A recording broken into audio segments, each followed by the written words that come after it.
Le déjeuner est servi à l'hôtel Biltmore de Providence, la capitale de l'État de Rhode Island. Il est bon aussi de quitter l'humidité de juillet à Washington et de profiter de la fraîcheur d'un jour d'été à Providence dans le Rhode Island.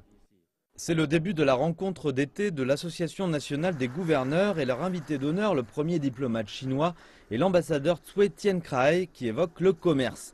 Les 550 milliards de dollars de commerce bilatéral et les 170 milliards de dollars d'investissement et bien plus à venir encore. Lorsque le gâteau est plus gros, la Chine et les États-Unis peuvent prendre une plus grosse part de ce gâteau. Les remarques de Tsui Tien-krai arrivent après la publication des derniers chiffres de l'administration générale des douanes qui montrent que le commerce extérieur chinois augmente à son rythme le plus rapide depuis la seconde moitié de 2011 et l'excédent commercial de la Chine avec les États-Unis connaît son plus haut niveau en 20 mois.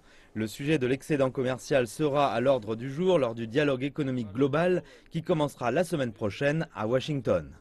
C'est l'un des 4 grands mécanismes de dialogue établis par les 2 présidents en avril à Mar-a-Lago. Nous attendons des bénéfices de ce dialogue et nous espérons qu'il sera significatif et aidera à édifier une base encore plus solide pour les relations économiques et commerciales entre nos 2 pays. L'ambassadeur a mis en avant le traité d'investissement bilatéral, une initiative de l'époque Obama qui a connu 30 cycles de discussion sur 5 ans, mais qui est maintenant à l'arrêt sous la présidence Trump. Ce projet a été mis de côté par la nouvelle administration et j'espère que la communauté d'affaires américaine parlera au gouvernement pour l'engager à reprendre et conclure les discussions sur le BIT le plus vite possible. Il a prévenu que les relations étroites entre les États-Unis et la Chine ne devaient pas être considérées comme acquises, mais qu'elles devaient au contraire être alimentées en permanence. Il a salué les efforts des présidents Trump et Xi déployés en Floride et lors du récent sommet du G20.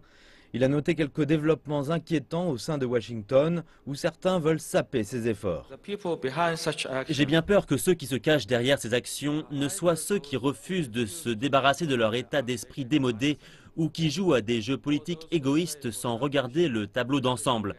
S'ils réussissent, les relations sino-américaines pourraient dérailler, causant de sérieux dégâts dans les 2 pays. Une nouvelle fois, les relations entre les États-Unis et la Chine connaissent une phase critique.